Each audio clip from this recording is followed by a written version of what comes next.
وعنه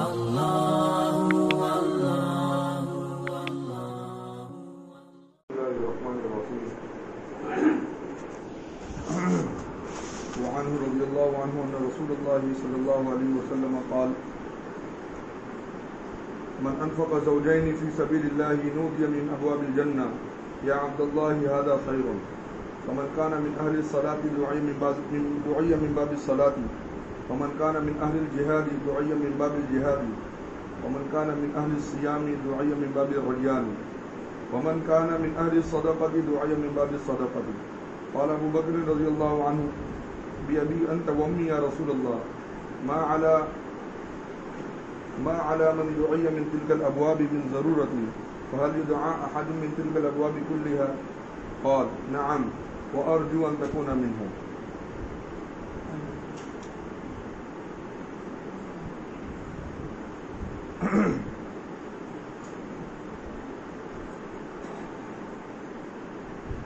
حضرت نے ایک جو ہے حدیث بیان فرمائی ہے،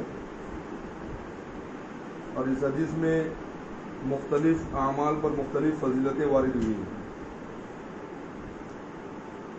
پہلی فضیلت کی چیز بیان فرمائی: من انفق زوجین فی سبیل اللہ، جو آدمی اپنی بیوی پر خرچ کرے اللہ کے راستے میں۔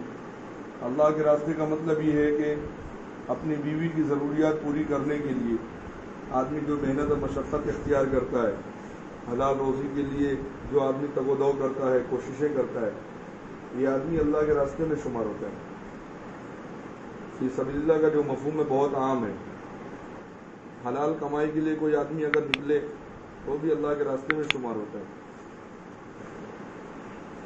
تو جب کوئی آدمی اس طرح اپنی بیوی پر خرچ کرتا ہے تو اس کو جنت کے دروازوں سے ندا دی جائیں گی کل قیامت کے دن کہ اللہ کے بندے، یہ تو نے جو کام کیا تھا بڑا بہترین کام کیا تھا۔ چنانچہ ہر خیر والے جنت میں جانے کے لیے ان کے متعین دروازے ہوں گے۔ جو آدمی جو نیک اعمال پابندی سے کرتا رہا زندگی کے اندر، تو اس نیک اعمال کی بنیاد پر اللہ تعالیٰ اس کے لیے جنت میں جانے کا ایک دروازہ متعین کریں گے۔ چنانچہ بہت سارے لوگ نمازوں کے بہت پابند ہوتے ہیں، جب بھی فرصت ملتی ہے نمازیں پڑھتے ہیں، فرض نمازوں کا وقت ہوتا ہے تو فرض پڑھتے ہیں، سنتوں اور نوافل کا وقت ہوتا ہے تو نوافل پڑھتے ہیں، اکثر اوقات ان کا نمازوں میں گزرتا ہے۔ تو جو لوگ زندگی میں پابندی سے اس طرح اپنی زندگی کے اوقات کو نمازوں میں صرف کرتے تھے، تو کل قیامت کے دن اللہ تعالیٰ ان کے لیے جنت کے اندر ایک گیٹ متعین کر دیں گے۔ اس گیٹ کا نام، اس دروازے کا نام باب الصلاۃ ہوگا، نماز کا دروازہ۔ اس دروازے سے اس شخص کو آواز دی جائیں گی کہ آپ کو جو ہے ادھر سے آنا ہے، ادھر سے جنت میں داخل ہونا ہے۔ کوئی شخص ایسا ہوگا جو روزے بہت کثرت سے رکھتا ہوگا تو اللہ تعالیٰ اس کے لیے بھی ایک دروازہ متعین کریں گے جس کا نام ہوگا باب الریان۔ چنانچہ باب الریان سے ان لوگوں کو داخلہ دیا جائے گا۔ کچھ لوگ ایسے ہوں گے جو صدقہ بہت کثرت سے کرتے تھے اپنی زندگی میں، ان کے لیے بھی ایک دروازہ ہوگا جس دروازے کا نام باب الصدقہ ہوگا، اور اس دروازے سے ایسے کثیر الصدقہ لوگوں کو جنت میں داخلے کا موقع دیا جائے گا۔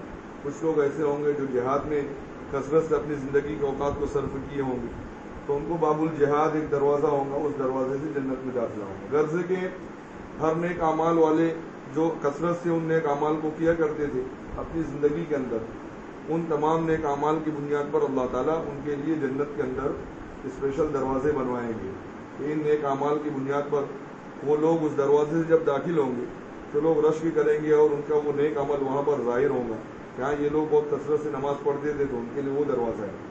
تو ایک دروازہ ایسا ہے جو باب الریان کہلاتا ہے۔ ابھی چونکہ رمضان المبارک کا مہینہ آ رہا ہے، اس لیے ہمیں چاہیے کہ ہم جو اس کے استقبال کریں۔ یہ بڑا عظیم مہینہ ہے، اللہ کا بڑا عظیم مہمان ہے، روحانی مہمان ہے۔ ہم جس طرح ایک ظاہری مہمان کے استقبال کرتے ہیں، کوئی ہمارا رشتہ دار ہوتا ہے، وہ اگر چند دنوں پہلے ہمیں پیشگی اطلاع دیتا ہے کہ بھائی فلاں دن آنا ہے، فلاں وقت میں آنا ہے، تو ہم اس کے لیے بہت سارے انتظامات اس کے کھانے پینے رہنے سہنے کے کرتے ہیں۔ راحت کے سارے انتظامات کرتے ہیں کہ بھائی آنے والے مہمان کو کوئی تکلیف نہ ہو، اس کی بے اکرامی نہ ہو، اس کی توہین نہ ہو، اس کے لیے ہم ہزاروں جتن کرتے ہیں. اور جتنا زیادہ عظیم مہمان ہوتا ہے، جتنا زیادہ دل کے قریب مہمان ہوتا ہے، اس کے لیے ہم انتظامات بھی ویسے ہی کرتے ہیں. تو یہ ظاہری مہمان کے لیے جس طرح ہم انتظامات کرتے ہیں، اس کی پیشگی آنے کی تیاریاں کرتے ہیں، تو ہمیں چاہیے کہ ہم رمضان کے آنے سے پہلے بھی ہم رمضان کی تیاریاں کریں. رمضان کی سب سے بڑی تیاری یہ ہے کہ بھئی رمضان کے اندر ہونے والے اعمال کی ہم ابھی سے فکر کریں. اس لیے آپ علیہ الصلوۃ والسلام شعبان کے مہینے میں کثرت سے روزہ رکھتے تھے. حضرت تھانوی رحمۃ اللہ علیہ نے اس کی حکمت بیان فرمائی ہے کہ بھئی رمضان کا مہینہ آنے والا ہے، اس میں روزہ رکھنے کا حکم اللہ تعالیٰ فرمائیں گے، تو روزے سے کسی آدمی کو وحشت نہ ہو، روزے سے کسی کو گھبراہٹ نہ ہو. اس لیے حضور علیہ الصلوۃ والسلام نے امت کو تعلیم دینے کے لیے شعبان کے مہینے میں ہی روزہ رکھنے کی بات بھی ارشاد فرمائی ہے، اور خود روزہ رکھ کر بھی یہ بتایا ہے کہ بھئی ایک مرتبہ روزہ رکھ کر تو دیکھیں، کوئی مشکل کام نہیں ہے، بہت آسان کام ہے. آدمی ایک آدھ روزہ رکھ لیتا ہے تو اس کے بعد اس کو جو ہے شعبان کے مہینے میں اگر چند روزے آدمی رکھ لے تو اس کے لیے جو ہے اس کا دل ہلکا ہو جاتا ہے کہ نہیں، رمضان کا مہینہ تو بہت آسان ہے، روزے تو بہت آسان لگ رہے ہیں. تو رمضان کے روزوں سے وحشت نہ ہو آدمی، رمضان کے روزوں سے آدمی بھاگے نہیں. اس کے لیے شعبان کے مہینے میں کثرت سے روزہ رکھنے کا آپ علیہ الصلوۃ والسلام نے حکم بھی فرمایا تھا، اور خود حضور نے رکھا بھی. آپ علیہ الصلوۃ والسلام پوری زندگی حضور علیہ الصلوۃ والسلام نے جو ہے پورے شعبان کے مہینے میں روزہ رکھتے تھے. پھر رمضان کا مہینہ آتا تھا اس میں بھی روزہ رکھتے تھے. لیکن ہمارے لیے یہ حکم ہے کہ ہم پہلے نصفوں میں کثرت سے روزہ رکھیں. اس کے بعد 27ویں شعبان سے پہلے تو ہم رکھ سکتے ہیں، 27، 28 اور 29 شعبان کو ہم روزہ نہ رکھیں، اس لیے کہ آپ علیہ الصلوۃ والسلام نے ان 3 روزوں سے منع بھی فرمایا. اس کی وجہ بھی محدثین نے بیان فرمائی ہے. اس کی وجہ یہ ہے کہ بھائی ان 3 روزوں کی وجہ سے ممکن ہے کسی آدمی کو فرض روزوں میں خلل آ جائے. رمضان کے روزے جو شروع ہونے والے ہیں اس میں کوئی کمزوری نہ ہو. یہ آپ علیہ الصلوۃ والسلام نے بہت بہترین تعلیم دی ہے کہ ہم نفل کام اس طرح انجام نہ دیں کہ اس کا اثر فرض پر پڑے. ایک آدمی پوری رات اگر نفل عبادت کرتا ہے لیکن فجر کی نماز چھوڑ دیتا ہے تو اس کا پوری رات نفل عبادت میں اپنے آپ کو جو ہے صرف کرنا یہ بیکار تھا، یہ ضائع ہو گیا. بلکہ ہمارے ایک استاد محترم رحمۃ اللہ علیہ انتقال فرما کے وہ کہا کرتے تھے کہ اگر تمہاری رات کی عبادت کی وجہ سے فرض نماز کی چستی میں، نشاط میں کوئی خلل آیا تو تمہاری وہ نفل عبادت رات کی وہ جائز نہیں ہے، وہ ناجائز ہو جاتی، اس کا گناہ ملے گا بجائے ثواب کے. آپ ذرا اندازہ لگائیں.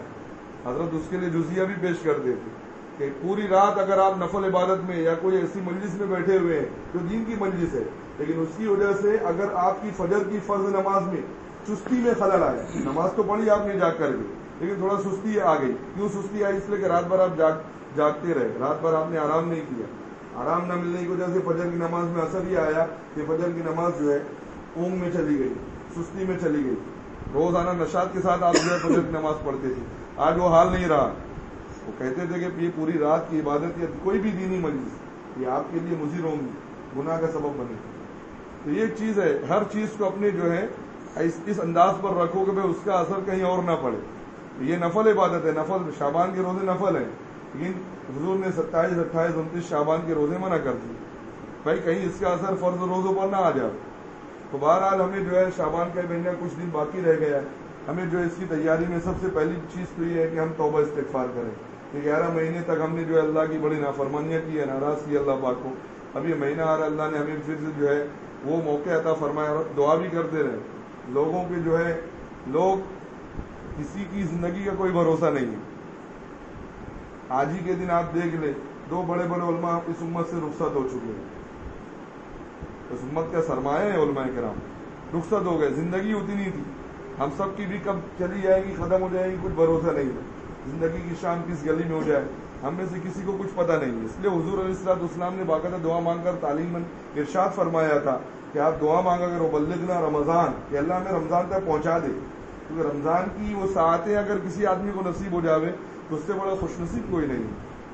اللہ تعالیٰ رمضان کی راتوں میں ہر آدمی کروڑوں لوگوں کی مغفرت فرماتے ہیں، لیکن کچھ لوگ ایسے ہوتے ہیں جن کی مغفرت نہیں ہوتی ہے. ان میں والدین کا نافرمان، اس کی مغفرت نہیں ہوتی ہے.